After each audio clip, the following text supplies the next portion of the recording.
Hello, everyone. Thank you all for joining us today for our The Vendor Due Diligence Process End-to-End webinar. My name is Jessie Redmond, and I will be your host. On your screen, you should see multiple widgets that you can use, including Ask Questions, Media Player, Slides, Related Content, Speaker Bio, Request Demo, and Help. If you are unfamiliar with our webinars, all the widget boxes are resizable and movable, so feel free to move them around to maximize your screen space. At the bottom of your screen in the toolbar are icon buttons you can use to show and hide the widgets. You can expand your side area or maximize it to full screen by clicking on the arrows in the top right corner of the widget. If you experience any issues or have technical questions, you can use the Help widget or submit them along with any other questions through the Ask Question widget. Don't worry, we do capture all questions throughout the session. We will answer some during the webcast, but those that we do not have a chance to answer live, we will address with you via email. Today's live session is eligible for 1 CPE credit. If you wish to receive this credit, please remember to be logged in individually with your own credentials, answer all 3 polling questions that appear on your screen during the presentation, be in attendance for the entire live 1-hour session, and complete the follow-up survey. We will send the link to the follow-up survey 24 hours after the live session. If you meet all requirements, we will send your CPE certificate within 7 to 10 business days following survey submission. With us today, we have Hillary Dewhurst, VendMinder's Head of Third-Party Risk Education and Advocacy. She will walk through the entire due diligence process, what to collect from your vendors, and how to utilize due diligence to mitigate risk. You will see a link to a copy of today's slide deck, a link to our website, a link to our samples library, links to our 7 steps of risk-based vendor due diligence infographic, due diligence checklist for low, moderate, and high-risk vendors, what to do with vendor due diligence information ebook, as well as a link to our library of additional resources, all within the related content widget. With all that being said, I would like to hand it over to Hillary. The floor is now yours. Hello, everyone, and welcome. So today we are diving into due diligence, and we're going to start off with a basic overview about what due diligence is and why it's important. And then we'll really talk about the process of due diligence, including collecting all that information and documentation and what to do when you have issues. We will spend some time talking about vendor risk reviews and moving on into how to utilize professional third-party risk management services to support your due diligence. And we'll wrap up with some key takeaways.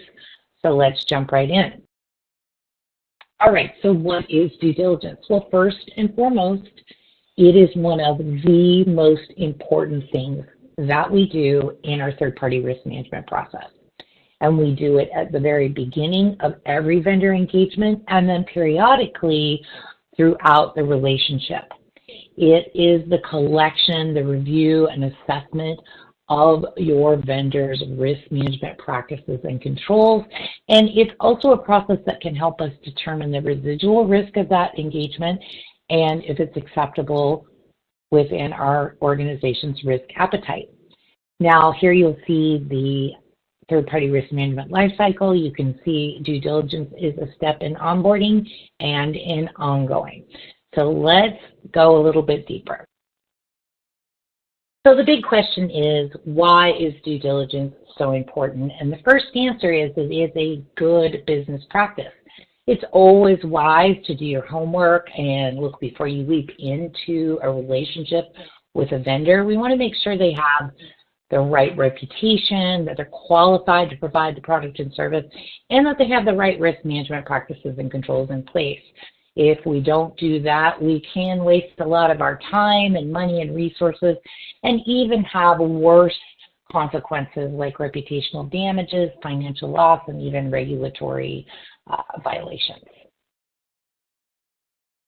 The next reason due diligence is so important is it helps protect your customers and your brand. Now, your customers reasonably expect that you're going to provide products and services to them that aren't going to harm them.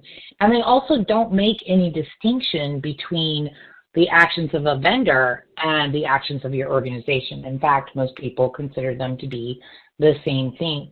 So due diligence is really important to weed out those vendors that might have harmful practices or lax on their security controls. Just remember, whenever you are working with a vendor, you are entrusting them with your reputation and brand. Last but not least, due diligence is a fundamental regulatory expectation for many industries. Now, as you can see, we've listed a whole lot of very specific laws and regulations, as well as industry standards. And the thing they have in common is they all require due diligence. So if you're regulated, you need to be aware of the specific regulations that govern you and pay attention to their very specific due diligence requirements. If you're not in a regulated industry, you might ask if performing due diligence is really necessary. And the basic answer to that question is yes. And that's because the cost of not doing it is really too high. First of all, you cannot certify that you're doing business with a legitimate business entity that has a good reputation. Furthermore, you're not going to have enough information to either identify issues in their processes or safety standards, and you don't have any information to predict where you might have problems later on in the relationship. Moreover, your organization and customers will be exposed to avoidable risks that can potentially have devastating impacts. So yes, due diligence is absolutely a must. So while the term due diligence actually represents a series of processes and activities, it's important to understand what really goes into that. So we can break this down into 5 primary components or activities. 1, collecting the vendor details, who they are, who owns them, where are they located, do they have a business license, etc. The next step is gathering important, more detailed information about their risk practices and controls. Usually this is done through a risk questionnaire. And collecting documented evidence of those controls, such as policies, financial statements, business continuity plans, etc. That information should all be then reviewed by a qualified subject matter expert who should provide an opinion on whether or not those controls are sufficient to mitigate the risk and to identify any potential gaps or issues that need remediation through the issue remediation process. So that's a very high level of due diligence, but we'll go through each element later in the presentation. Now, because risk management practices and controls can degrade or even fail over time, it's important to understand that we do due diligence at the beginning of that relationship and we repeat it throughout the relationship. Now, the frequency of that will depend on the risk and criticality of that vendor, but for high and critical risk, at least annually, for moderate risk every 18 to 24 months, and low risk about every 3 years or before contract renewal. Keep in mind that there may be certain circumstances or incidents that require you to do off-cycle due diligence or more frequent due diligence. Just some examples, if we have a lot of customer complaints or there's a cyber breach, or even a regulatory update can trigger off-cycle or more frequent due diligence. I just want to touch base on vendor risk questionnaires quickly. It's important to differentiate these from, say, an inherent risk questionnaire that is completed internally and is really asking questions to help identify the risks in the product or service. A vendor risk questionnaire, on the other hand, is going to ask a lot of very detailed questions about the product and service, as well as their risk management practices and controls. As a best practice, these questionnaires are usually divided by risk domain, and they need to be completed as part of that vendor risk review conducted by the SME. Another thing to understand is that these are risk management tools, so they need to be kept updated to constantly reflect the current risk landscape. So for example, if you're using one that's about 5 years old and it's not asking any questions about AI, it's probably time to update it. Now you can see this little bit of a sample of the questions that we ask, but it's just important to draw that distinction and understand how they're used.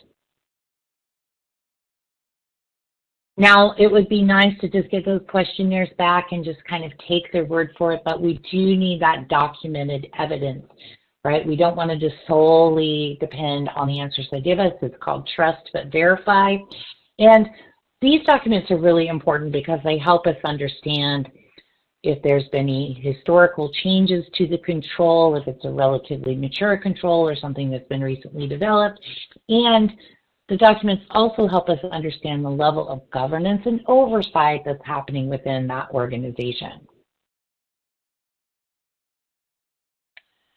Now, there's a few things we need to keep in mind before we start our due diligence process. And the first one is that we have to have already identified the types and amounts of risk associated with that product or service, because that's going to help us scope our due diligence. Always remember, the higher the risk, the more due diligence is necessary.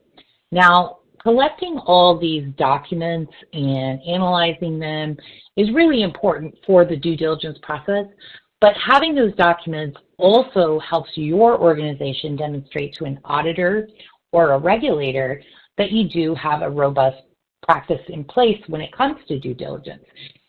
It may go without saying, but because of that, we need to make sure that this information is well organized and easy to access in case we do need to retrieve it for an audit or an exam. It's also important that when it comes to that documentation that we have some level of standards around it. So the first thing is that this documentation should be professional, should meet basic business standards in terms of being clear and concise and accurate. It should be written in a professional manner, and it should be relatively error-free. So an actual document with headers and footers, titles, etc., that tell us about that risk management control versus, say, an email loosely describing it. We also want to make sure that the documentation is relevant to the risks we are trying to mitigate. We don't need to ask for things that aren't relevant, and we certainly don't want to get a whole bunch of stuff back that doesn't pertain to those risks. The information we get should always be comprehensive, which means that it is enough information to make a decision or take an action. And of course, all of these documents should be timely. We don't want to be looking at ancient documents from once upon a time. And we also want to make sure that they reflect the current work environment, not something they did 5 years ago or that they hope to do in the future. Now, while we think about that, it is time to take a break for our first poll. Jessie? And this brings us to the first poll question of the day. You should see the poll question now in the slides area. If you have any issues, please feel free to send us a message using the Ask Question widget, and we will be happy to assist. As a reminder, if you wish to receive the CPE credit for today's session, you must answer all poll questions and be in attendance for the entire live session. This poll question is, our organization has documented requirements for risk-based vendor due diligence. Yes, partially, no, or not sure. Hillary, we have some time now to answer a question from the audience. Sure. Great. Can we use the SIG questionnaire instead of our own vendor risk questionnaire? That's a great question. So for those who are unaware, the SIG questionnaire is a questionnaire that was developed by the Shared Assessments Group. It stands for Standard Information Gathering, and it is really used to assess vendor risk management practices and controls. So it is a very, very comprehensive, but it also has a strong focus on cybersecurity, IT, privacy, data governance, and business continuity. Having said that, it can be a really excellent addition to your list of questionnaires if you want to get into big details on cybersecurity. It's important to realize that the reason they put this out was in the hope that vendors would go ahead and fill it out, and then they could send the same questionnaire completed back to various customers. The truth of the matter is that in most cases, you're going to be looking at a variety of risks that you need information about. So while I certainly support the SIG as one of the tools, you also want to make sure that your existing vendor risk questionnaires are comprehensive enough to address all risk domains. So compliance, privacy in great detail, concentration, geopolitical, transaction risk, etc. So I hope that's helpful, that you can use it, but don't use it in isolation.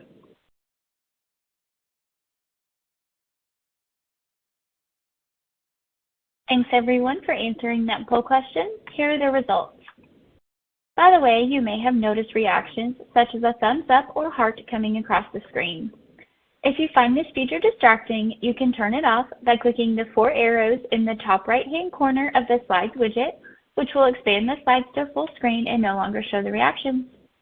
Also, before we move on, in the related content widget, you will find our 7 steps of risk-based vendor due diligence infographic. This is a handy resource to grab that walks you through what risk-based due diligence is and why it's important. With that, I'll hand it back to Hillary. Now, I'm not going to lie, collecting all these documents can be a real bear. So it's great to have some good strategies in place to make this process more effective and efficient. The first strategy is to establish a standardized list of required documentation by risk domain. So what does that mean? It means that we're thinking about what are the minimum documents that we're going to require to look at, say, for cybersecurity versus compliance. And we also want to think about if additional or different documentation is going to be required based on the product or service. Now, a great way to get started with this conversation is to sit down with your SMEs and really talk about what it makes sense to review or what they would expect to review during this process. We also want to think about certain document types that might be used by more than one SME. So, for example, a SOC 2 Type 2 would be looked at not only by your cybersecurity or information protection team, but also by your business continuity team. We want to establish some limits on how old documents should be before we consider them invalid. And we want to always make sure we understand what kind of documents might come in with an expiration date. So stock reports, insurance certificates, licenses, etc. We also want to have a discussion about, are there acceptable document alternatives or formats if the vendor cannot get me what I need? Okay, so let's look at how we would create these standard lists in practice. So this is just a very brief example.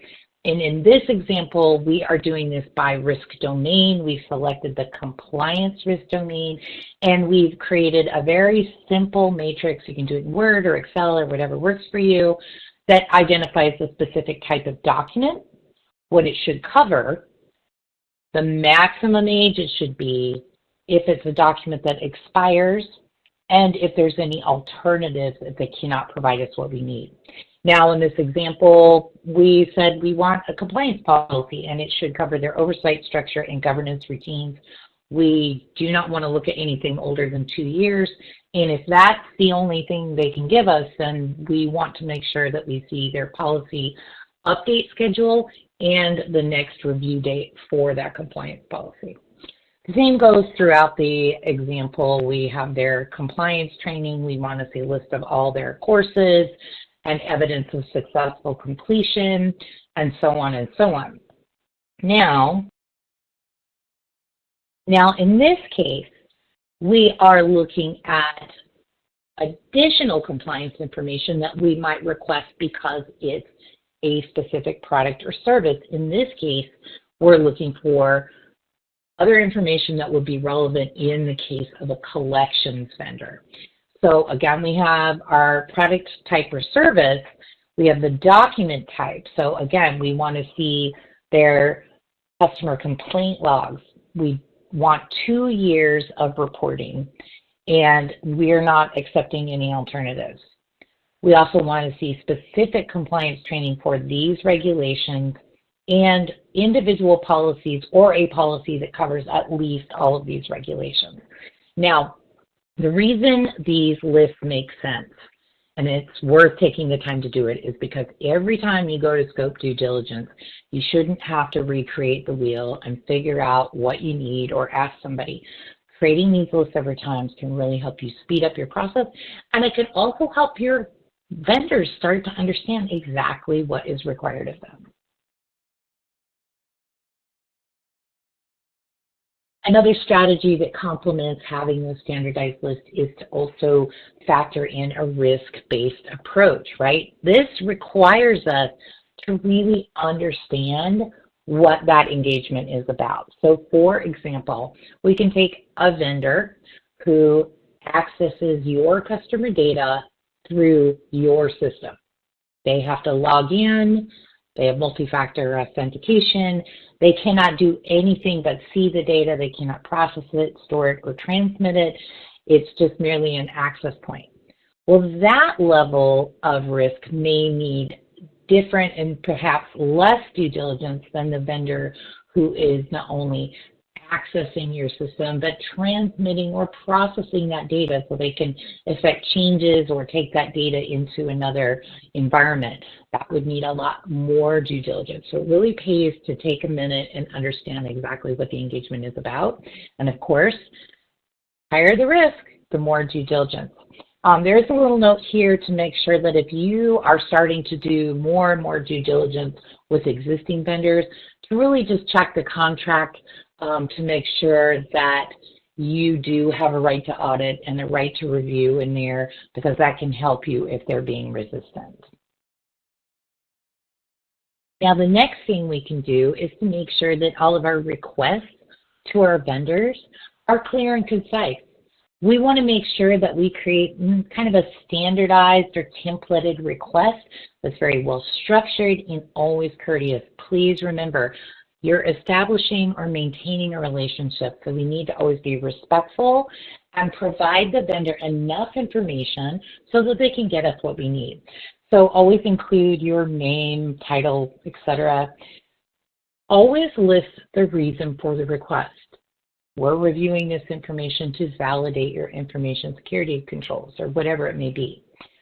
Always include your expectations for the request, including what documents you want, so that list, if there's any acceptable substitutions, and don't forget to give them very clearly the due by date.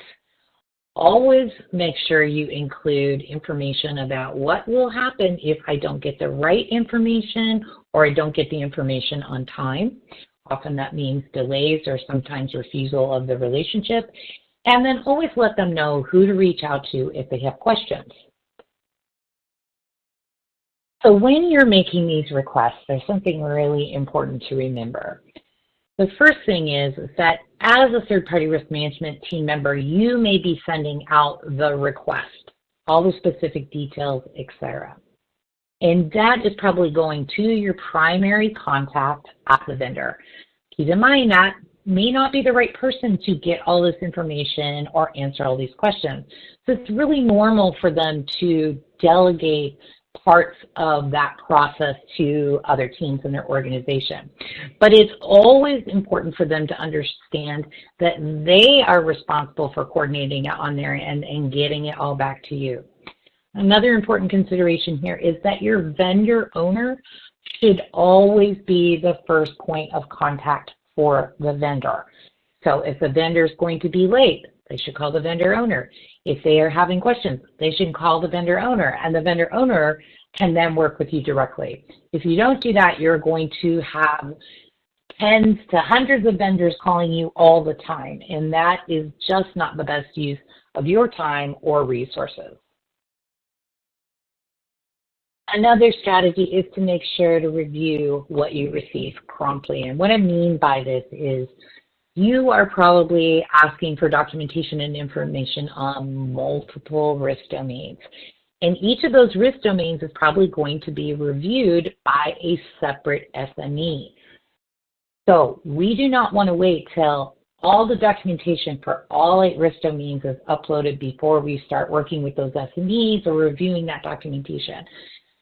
The reason for this is that your business probably needs that product or service sooner than later. And if we wait till everything is uploaded and then find out something is incomplete or then schedule the reviews, we're just extending that whole due diligence process, which isn't great for anyone. Follow-up is a really important part of due diligence, so it's important to understand who is reviewing what and keep track of those assignments. Make sure you're setting calendar reminders or providing reporting for vendors, vendor owners, and SMEs so they can help manage their own workload. The last strategy here is to make sure that due diligence is always included in the contract. If you don't have it in the existing contract, flag that to get updated the next time the contract is up for renegotiation. Beyond having that due diligence clause, it's important to also have a right to audit and review clause that allows you to ask for information between those due diligence cycles. Just a few other tips here. We want to make sure that the vendor owners understand and can explain the due diligence process. That's because we want vendors to work with the vendor owner as their first point of contact if they have questions or concerns. Other ways we can preemptively reduce the amount of questions we have to ask is to put a list of frequently asked questions in the request for the documentation. Always make sure you have a due date and send weekly reminders until all requests are completed. Okay, I think it's time for another poll. Jessie? Our second poll question of the day is, if requested by an auditor or examiner, we could produce an inventory of documents that were collected and reviewed for each vendor risk review.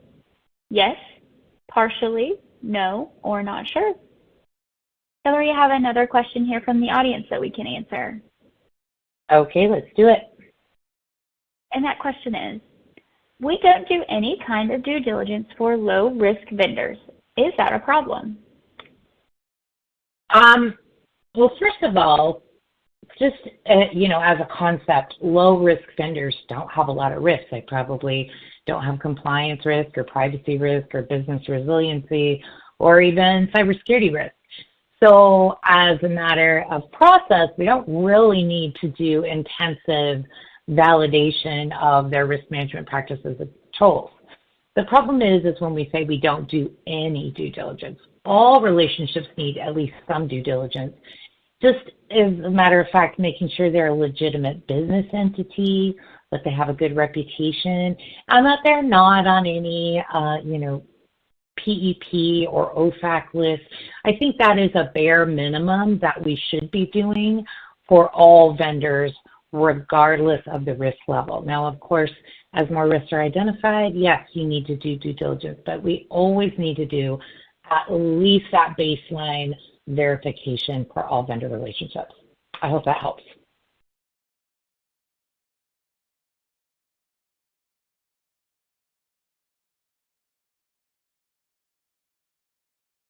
Okay, here are those results. Thanks again, everyone, for taking the time to address the poll. In the related content widget, you will find our due diligence checklist for low, moderate, and high-risk vendors. Be sure to check out this checklist as it provides you with a list of what you should collect on your vendors. Hillary, back to you.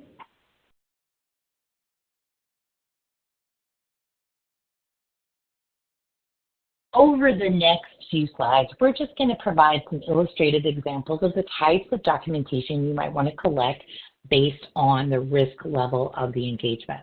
Now, keep in mind, not every document is going to apply in every circumstance. A lot of it is driven by that product or service.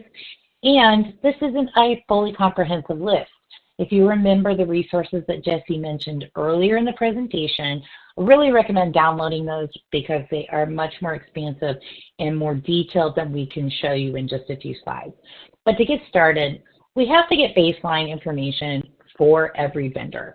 And what we're doing in this process is we're basically validating that they are a legal business entity, right? So we want to look at their business license and do a Secretary of State check. We want to make sure that we have all of their basic information, legal name, address, all physical locations, their website. We also want to do some basic background checks, look at vendor complaints, do a negative news search, and look at some of these rating sites if they're available. If they are required to have any kind of specialized license or certification, we definitely want to collect that. And we want to do a very basic high-level kind of credit financial review just to make sure that there's nothing crazy right in the beginning. We also want to always make sure that we have a photograph or a Google Map search or something that validates there is actually a physical location. Okay. Now, when we get to moderate risk, we're going to get all that information, plus we're going to start really diving into their financials. We're going to get those insurance certificates, and we're going to start looking at policies. We want to think about how they're managing their own vendors, and we might be looking at things like stock reports, audit or exam reports, their information security policy, records retention, background check, hiring practices, etc. Now for high risk, we're going to be doing the most due diligence, so we're going to get really detailed. We're going to get all of their policies and procedures that are relevant to the risks we identified. We're going to look very deeply at who their senior management and owners are. We also might need to have very detailed information related to cybersecurity or network protection, business continuity, disaster recovery. Can they get up and running if there's an event? We might want to look at their record of outages, or if they've been, violated any SLAs. If they promise uptime, let's look at their uptime report. We also may need to, in some circumstances, do an on-site visit to validate observable security controls. So an example might be a secure environment needs to have access management controls. So can you go to the site and see that they have a way to verify visitors or have an access badge or a man trap or cameras or whatever it may be.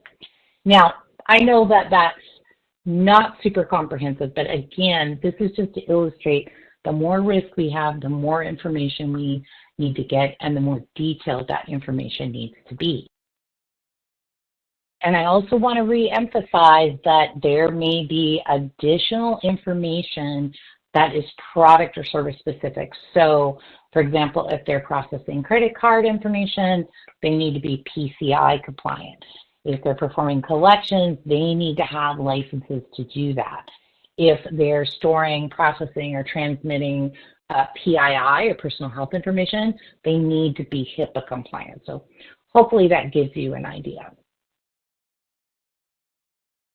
Now, I did briefly touch on fourth parties, and I want to expand this a little bit. So, of course, if your critical or high-risk third party is dependent on their, inventory of vendors to help them get that product and service to you, you need to know who those organizations are, and you need to work with your third party to help you get this information. So first of all, your SOC 2 Type 2 report should disclose particular vendors that are relevant to the product being reviewed or the service being reviewed in that SOC 2 report.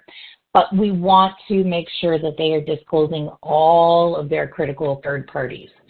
We also want to make sure that they have evidence that they're managing them appropriately. So we really want to take time to dive into their third-party risk management processes. Make sure that they can provide evidence of due diligence, monitoring, and risk assessments, and that they have a third-party risk management or vendor risk management policy and procedures. Also, we want to make sure that our contracts are inclusive of fourth parties, that they spell that out. Okay, so obviously with the due diligence process, when you're trying to collect and gather and assess and review and organize so many things, there can be challenges. And I'm not going to lie, we see challenges a lot. Some of the most common ones are that a vendor won't provide documents, or you're constantly chasing them down, they're not responsive. We also see organizations making the mistake of doing document collection at the vendor level and not at the product and service level. So we're not getting all of the deep dive information we need to address the risks that are specific to each product and service.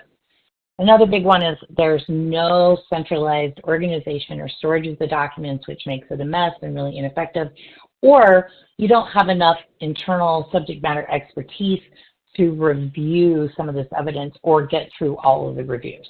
So let's talk about how to address these challenges. All right, so the big challenge we hear all the time is I have a really big vendor, like a Google, an Amazon, a national bank, that's not responding to my due diligence request. You know what? This is incredibly common. And the reasons are is that rationally, these companies have way too many customers to do one-off due diligence responses. Also, a lot of them actually publish a lot of due diligence information on their website or on a customer portal. The last reason is you may have a terms of service agreement with them that is non-negotiable, and by the way, it doesn't require them to give you anything. But just because all of these things are true does not mean your organization is off the hook when it comes to due diligence. As a matter of fact, the auditors and examiners understand this situation, but they still want to see that you took reasonable efforts to validate the soundness of that vendor. So something is always better than nothing, right? So we'll talk about how to get through that on the next slide here. So when it comes to these very large vendors, here's what you need to do. First of all, make the request anyway and document your efforts, right? Again, something is better than nothing. Additionally, you may be able to reach out to the sales rep or the account manager and just ask the question, do they have this information on a customer portal, or is there another way to get it? Because honestly, most of them do understand due diligence if you ask. But a lot of them will say, oh, it's on the web. So you can go out and proactively do an internet search, and you can look for terms such as, the company name and privacy policy, or company name risk management security framework. You would be surprised at the amount of information you can get just by looking. Always keep in mind that all public companies have to disclose their financials in annual 10K reports. So that's another way you can get that information. And to supplement this, you can always think about using a vendor risk alert or monitoring service, that provides risk intelligence that can provide a point-in-time risk profile or some other report that can help substantiate your due diligence efforts. Okay, so we talked about those very large vendors, the ones that we just expect are going to ignore us. What about the rest of our vendors? What if we have a vendor who just can't or won't provide documentation? So here's what you need to do. First of all, always document the situation, all conversations, and include the vendor's rationale for not providing the document. Now, you can think about alternatives. Can we accept something else and still get the necessary information? Or maybe the vendor would be willing to provide a very heavily redacted document, or share it online or in an in-person environment so we don't physically have that document. We could potentially have our subject matter expert have a phone interview with an official from the vendor's organization who can speak to the controls. Or we can, as a last-ditch effort, ask the vendor for a written attestation of the suitable controls. Now, you have to have the very specific requirements that they are attesting to. And honestly, this is a last-ditch effort because it really doesn't hold much water. But again, something is always better than nothing. Again, if you have exceptions to your due diligence process, especially if it's high risk or critical, you've got to let management know, and you've got to get a formal risk acceptance.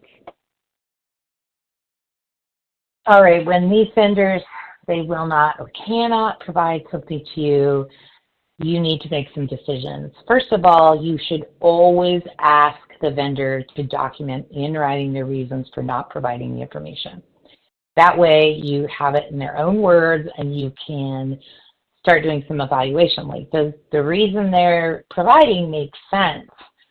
Do they truly seem to understand the importance of due diligence as a regulatory expectation and a best practice? Does it seem like they're hiding something? You really need to pay attention, because if a vendor declines to share data without a good reason why, or that they just don't seem to understand what due diligence is all about, that should be a big red flag and should be treated very seriously. Okay, assuming that you've gathered all your documentation and you're ready to go forward with that review, what do we need to do? Well, the first thing is, do make sure you note any documentation that has an expiration date and log it, because it's something we'll need to track moving forward. We want to make sure all those documents are organized and really easy for the SMEs to get to, and we'll need to coordinate the specific timing of those reviews and communicate to both the vendor and the vendor owner when we expect them to be done. If something changes, we should update them, and this is why having some standardized status reporting can be really helpful and save you a lot of time. So your subject matter expert review is an essential part of due diligence, and it's really important to understand that subject matter experts need to have professional qualifications and certifications in their risk domain. We don't want these reviews done by someone who just thinks they know a lot, right? Because we need to defend the decision we're making based on this person's opinion. So those reviews should always include an inventory of the documents and information that they've reviewed, their qualified opinion regarding the sufficiency of the controls, notes of any gaps or issues that they discovered, and if the issues or gaps discovered require remediation before contract execution, or if they need to be written into the contract. Now remember, if an SME does find an issue that requires remediation, the same SME or an SME in the same risk domain needs to review the remediation before that issue can be considered closed. So just like all of our issues, anything that's discovered during due diligence needs to be documented, tracked, and managed. We need to make sure that even if it's not a deal breaker, we can still sign the contract, that we know that issue is going to be closed on time. We need to always make sure the vendor and the vendor owner know about the issues, and especially if they require remediation, that we establish clear deadlines. And again, having that SME review the issue remediation before it's considered closed. So I want to spend a few minutes talking about third-party risk management software and services as it relates to due diligence in particular. If you're still trying to manage all of this work using spreadsheets and sifting through multiple emails and manually creating reports, it's going to be really time-consuming and not very efficient. It also, unfortunately, is very error-prone. But the biggest thing that we need to think about in terms of the business is that the longer it takes us to get through due diligence, that means that benefit of that relationship is being delayed. So if it takes us a month longer to get through due diligence because we're not very organized or moving very fast, and that vendor engagement is supposed to help us drive revenue, that's a month of lost revenue improvement. So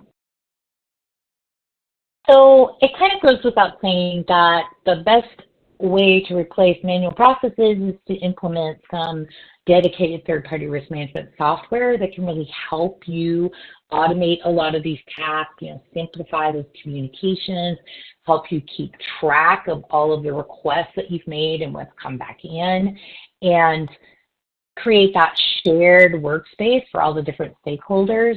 We've got our document repository, the vendor can see what they've put in, the vendor owner, the SME. We can also use these systems to help us generate those status reports, track those documentation expiration dates, and track all the issues requiring remediation. So although many of us have third-party risk management platforms, it just may not be enough, and we're still really struggling with enough resources to really tackle due diligence effectively or in a reasonable time frame. And another option that you have here are third-party risk management services. So there are plenty of companies that offer, for example, skilled, qualified SMEs to do those risk reviews. You can outsource your entire document collection, organization, and follow-up process, or a number of other third-party risk management activities. And the important thing to understand is that regulators are absolutely okay with this approach as long as you understand that even if you outsource that activity, your organization is still responsible for the risk. So it's time for our last poll of the day. Jessie? Our third and final poll question is, we have enough internal subject matter expertise to ensure the timely completion of vendor risk reviews? Yes, most of the time, some of the time, no, or not sure. Hillary, let's go ahead and answer another question from the audience. Okay. I have heard that you can use professional risk intelligence instead of a subject matter expert review. Could you explain how that works? Okay, so the first thing is that I do not recommend that you use risk intelligence as a replacement for a subject matter expert review, and let me just explain why. Risk intelligence services and providers take a lot of what is generally publicly available data, and they apply very sophisticated algorithms to capture or flag you when there's increasing risk or a risk event has happened. What they do not do is they're not looking at mitigation controls. So in a subject matter expert review, you are actually having a qualified person review the vendor's risk management practices and controls to make sure they can identify the specific risks that are present in the product and service you are going to purchase from that provider. So risk intelligence can be an excellent supplement to your monitoring. It can be used to kind of pre-vet vendors. Maybe you have a big list and you want to narrow it down. But I don't believe that it is an appropriate or very effective substitution for a subject matter expert review. I hope that helps. And here are those results. Thank you everyone for answering this question. Before continuing, I would like to remind everyone that we have our What to Do with Vendor Due Diligence Information ebook available for download in the related content widget. Collecting the correct documents is only part of the process. Once you have the documents, what do you do with them? Grab this resource that walks you through what to do. Let's continue with the presentation. Back to you, Hillary.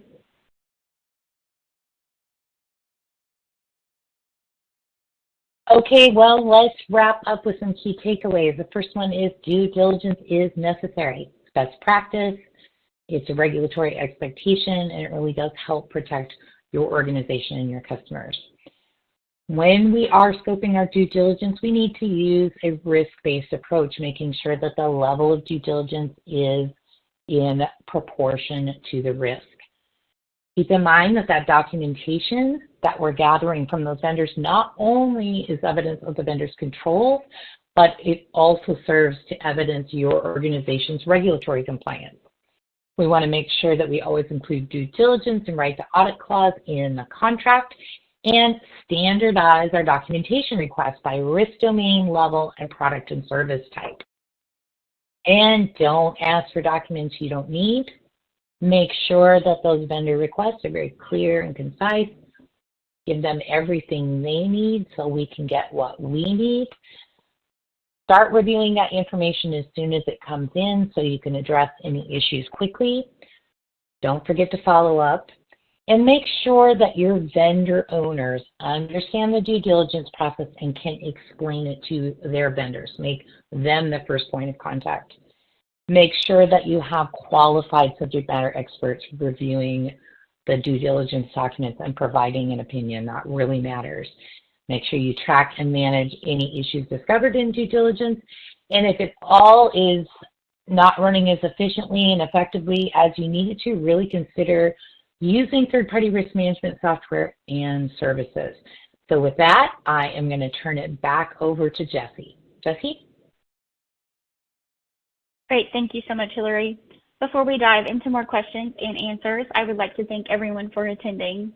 I would also like to thank Hillary for her time and sharing some important information.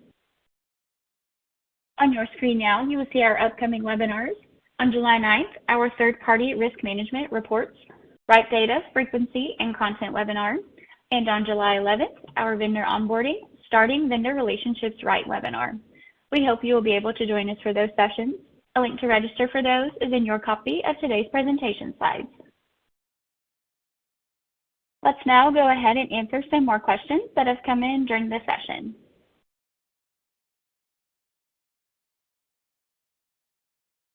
Okay, Hillary, our next question is any of the information you are requesting from the vendor considered confidential where they may not be willing to share with you? You bring up such a great point. I think I touched on it lightly during the presentation, but in case I didn't emphasize it enough, yes, your vendors are going to be sharing a lot of confidential information with you, especially if you're dealing with really high-risk products or services, like, how vulnerable their cybersecurity controls are, for example. That's not something that they generally want just out floating around. So one of the best ways that you can kind of head that off at the pass right from the beginning is to have everyone sign a mutually binding non-disclosure agreement, which lets the vendor know that you're going to treat their information and data just as carefully as you would expect them to treat yours. So that is one of the best things you can do. If you are finding someone's resistant, just double check. Would an NDA make this more palatable? And for those really high-risk engagements, just start with an NDA to begin with. I hope that helps. Great. Our next question. When SMEs have reviewed their applicable due diligence documentation, who should be responsible for any back and forth to the vendor contact if there are issues identified? So at the conclusion of an SME review as part of due diligence, the vendor risk management team or third-party risk management team, should be looking at that review, determining if there's any mitigation issues, issues that need to be mitigated rather. And really, the third-party risk management team should coordinate an initial call or meeting between the vendor owner, and the SME if the comments are at all very complicated or confusing. Like if they're just something like they're missing this document, the SME may not be involved. But that's usually a great place start out so that the vendor has the opportunity to ask any questions, that the vendor owner is fully aware of both what the issue entails and what the SME expects from the vendor to fix it. So at that point, once you've had that call, I would really continue to put the pressure on the vendor owner or that person who owns that vendor relationship to make sure the vendor is remediating, getting all the documentation in, and then you can coordinate kind of a final remediation meeting or call to just validate everything's been taken care of and that you can sign off and move to the next phase. I hope that helps. Great. Next question.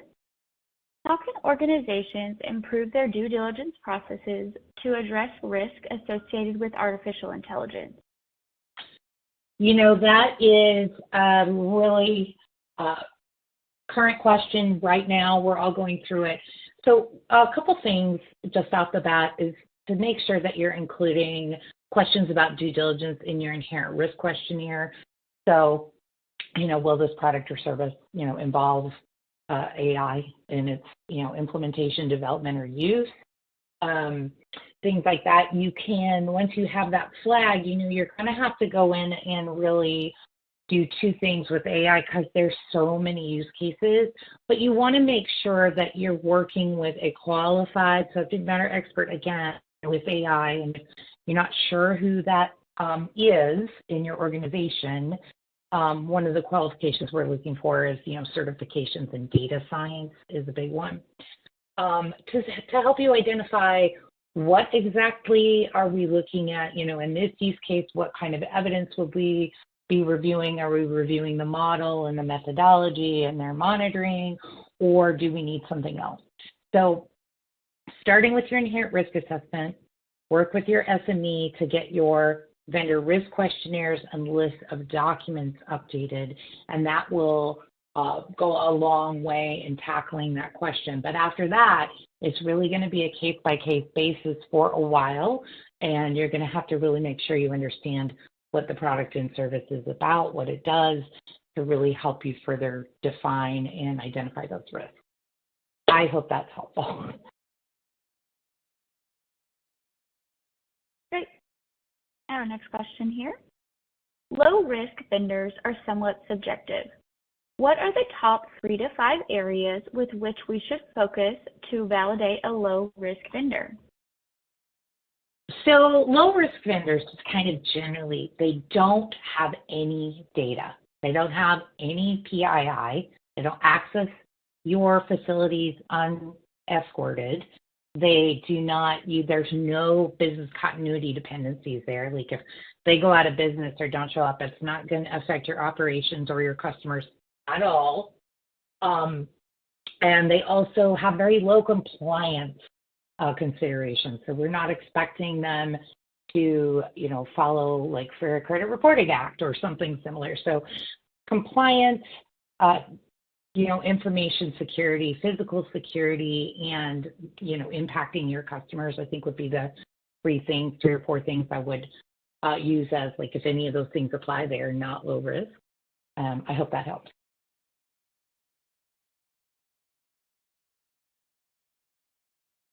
Great. I think we have time for one more quick question. My vendor doesn't have any documented policies. What should they give us instead? Well, it's going to depend, again, on the product and service. And this is when we're talking about what alternatives are available. Maybe they're a relatively newer organization. They have some policies and they don't have policies, but maybe they have procedures. That may be something we want to look at.